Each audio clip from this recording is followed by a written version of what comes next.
Hi, my name is Nagusette, and I've called Montreal my home for most of my life. In the last 20 years, I've had the privilege of working with urban Aboriginals in Montreal. And in this time, I've found our people to be incredibly resilient, strong, and talented. Today, I would like to introduce you to a couple of these people. Timothy Armstrong is a performer, an activist, and a father. Odaya is a traditional women's drum group committed to the well-being of Aboriginal communities. And this is Indigenous Power.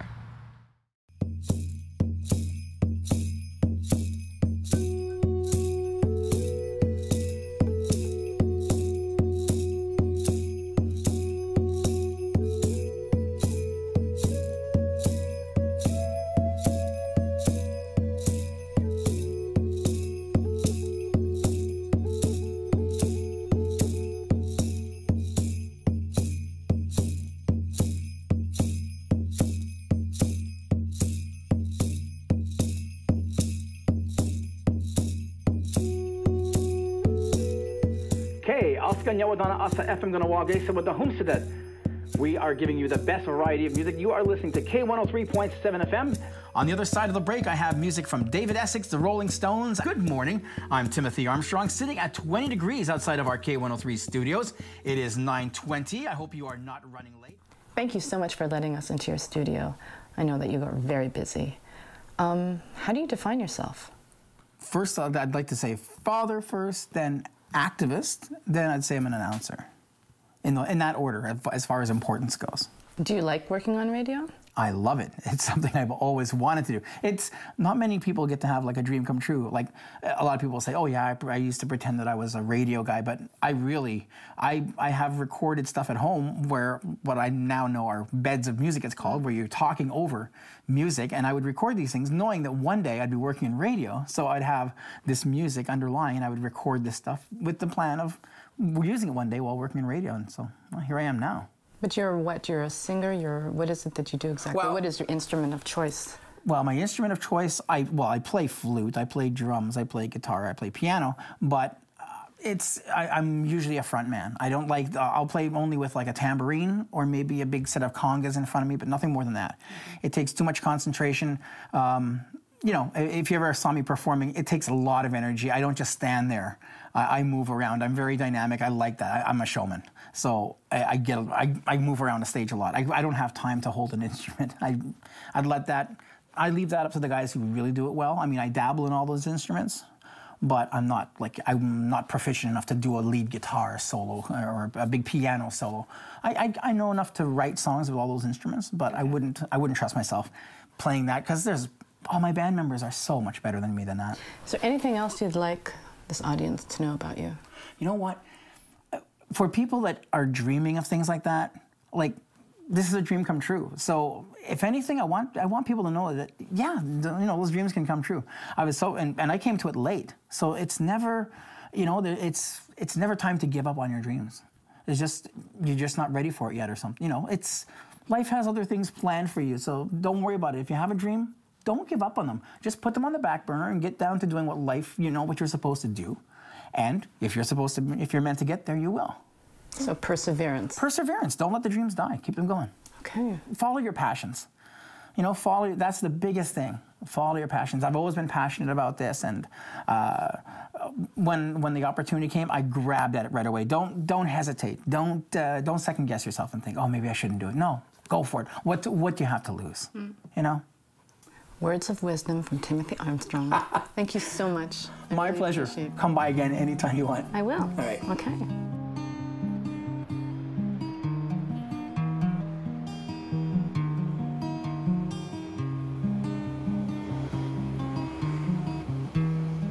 Someone please bring me home.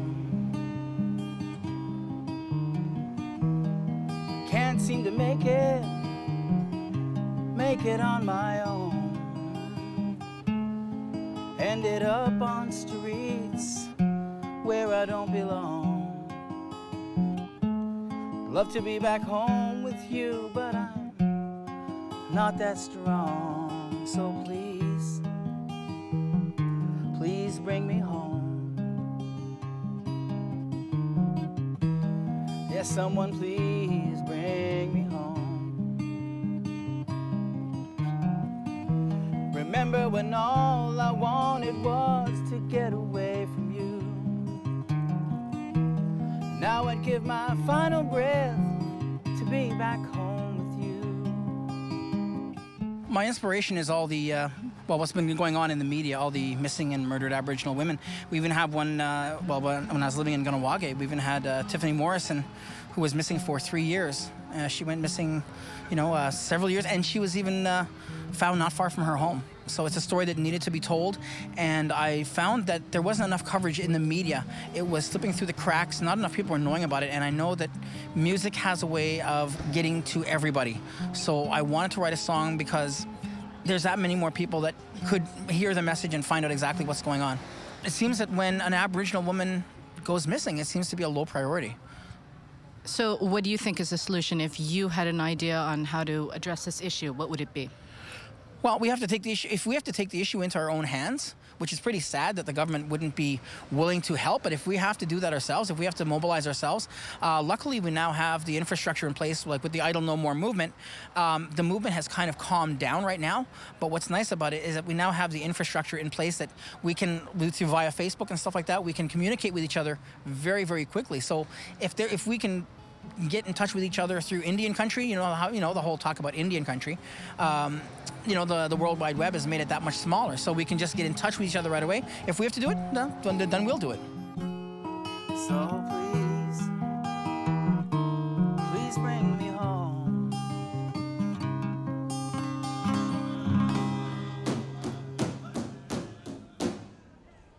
Hey!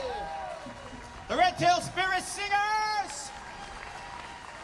And give it up again for the Keepers of the Eastern Door. I'm Timothy Armstrong. Welcome to the 24th Annual First Peoples Festival.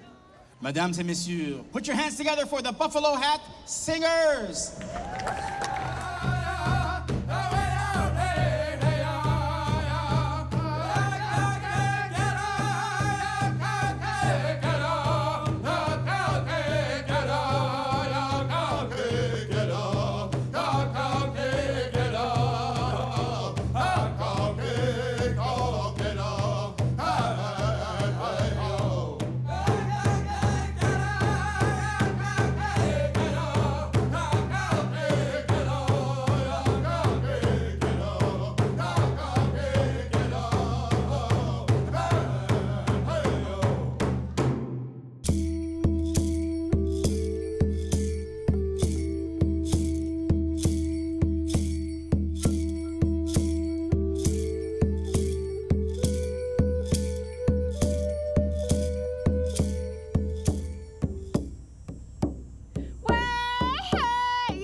Can you please explain who you are, what nation, your name? I'm Anik Siwi. I'm Huron-Wendat and Anishinaabe on my father's side. My mom is French from Ontario.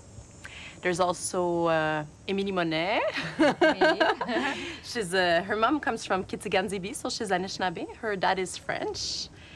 Naka Bertrand is Dene from the Northwest Territories. She is with Odaya since 3 years about, and her mom comes from Victoriaville, so French Québécoise.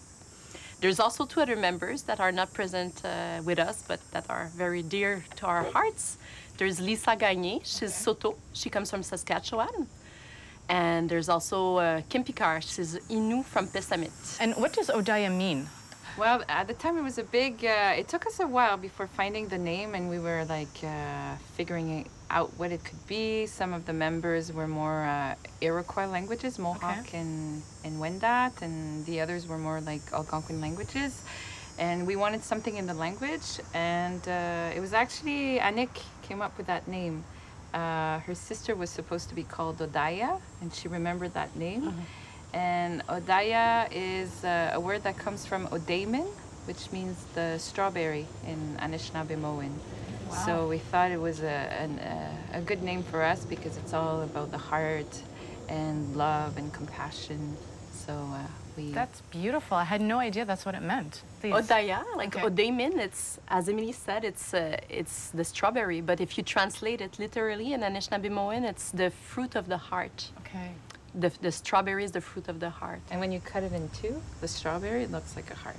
Okay. And when we started to gather and drum together and learn songs, very quickly we've been asked to perform at different events, and sometimes like people would offer money, and you know, at the beginning we were just hanging to get a sense of community, learn songs, deepen our cultures, share about our realities of Aboriginal women living in Montreal. So it was not about like performing so much at the beginning. So we had to ask ourselves the questions like, what are we going to do with that money? Like, what's our vision? What are we?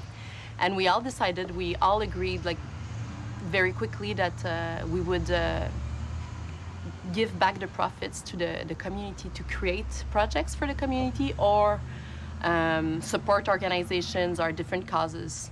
So that's what we do since we exist. I know, and you're like very much in demand.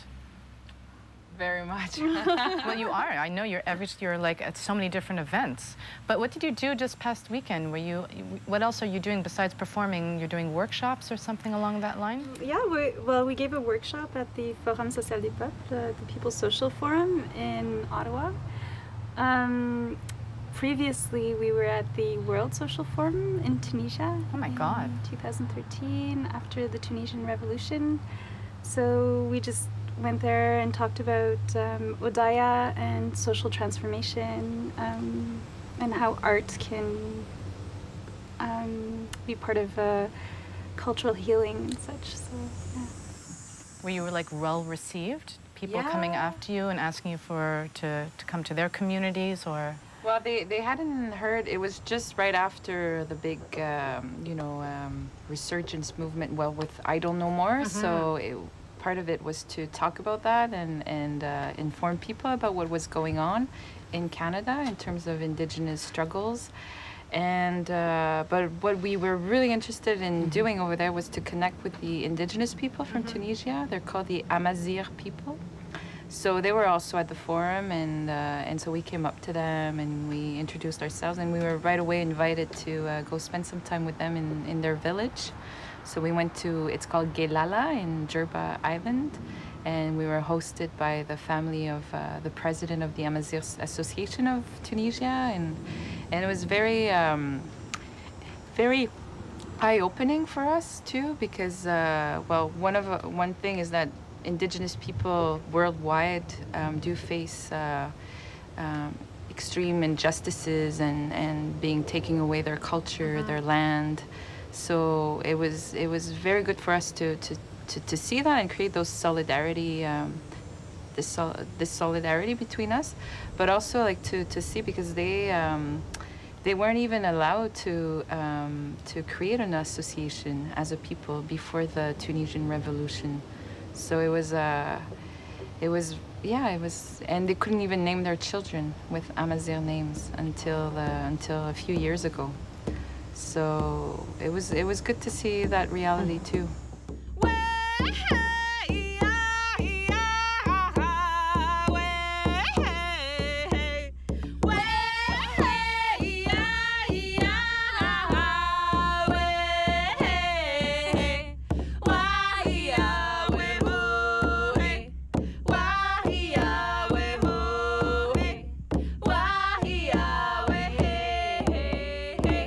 So what kind of projects do you do for the community of Montreal? Well, something that is very dear to our hearts is we organize a Christmas feast at PAC, Projet Autochtone du Québec. They're a homeless shelter for Aboriginal people, mainly men, but they also have some beds for women. We organize traditional feasts, so we get country food from friends and makivik sometimes. We also invite friends like the Buffalo Hat Singers and other dancers, traditional powwow dancers, and we like to organize a very nice event. We try to get gifts. We have some friends that come to help us out with everything, and like it's very beautiful to see how the community, especially last year, was very involved in giving or just like donating time, money, anything they can, prayers, so that this event is beautiful and make a difference for the people there. So it's like an annual event. You yeah, have it. Okay. Yeah, it's been 5 years we do that. Okay, and it's getting stronger and more involved. That's yeah, great. That's what we've seen, especially last Christmas. Because we've learned so much from picking up the drum and having a sisterhood together. This is probably the most precious thing for me about being part of Odaya, is having sisters, and they've really become family. And so we wanted to contribute to offering that kind of opportunity to other women. And last year we did a fundraiser, and part of that money went to the Native Women's Shelter in Montreal, so that the women could make their own drum. So they invited 2 elders to come into the shelter and show the women how to make drums. And we've been then a couple of times to teach mostly the staff some songs. But that feels really good to be able to do that, and to be able to share how this experience of singing and finding our voice and making music together has empowered us in such a beautiful way. Odaya has been a process for us also of empowering ourselves. We feel so much stronger now, standing beside of our sisters and being more anchored into our cultures, our identity. It's been really a process of healing as well for us in many aspects. The drum is something. It's not just an instrument, it's sacred, and taking care of it and playing the drum on a regular basis is very healing. Yeah, and we became a family. Like the bonds that unite us are very strong. We deeply love one another and help one another, and we're really sisters. Yeah, really.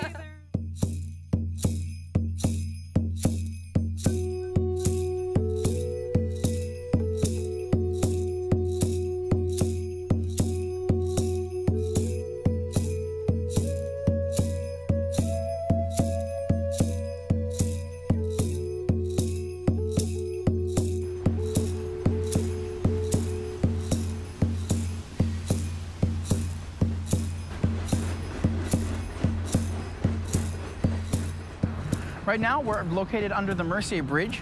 This is where one of the places that we had for Idle No More. We did a big march starting down at the far side over by the 132. We had what we called a sacred fire. It was burning all the time that Teresa Spence had, that she was over in Ottawa at the Victoria Island. Out of solidarity, we had a fire burning for her here. And we did a march where we stopped. Well, we didn't, you know what? We didn't even stop traffic. We just, we diverted traffic a little bit. We started on that side here. We came up the Mercier Bridge. We walked up to the top right here where they meet. We turned around and we came back down. All the time we were singing. We had our drums. It was great. It took us about a half an hour, I think, and we had mothers, we had grandparents, we had children. It was great. Lots of people.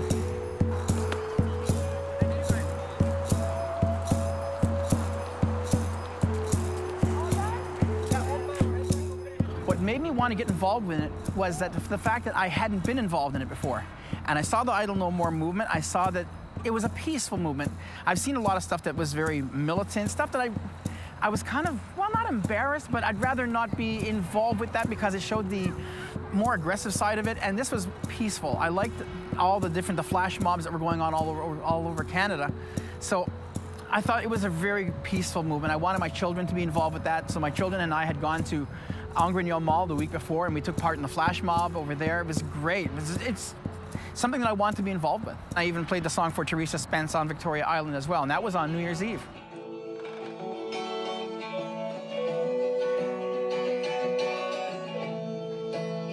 Dear Mr. Harper,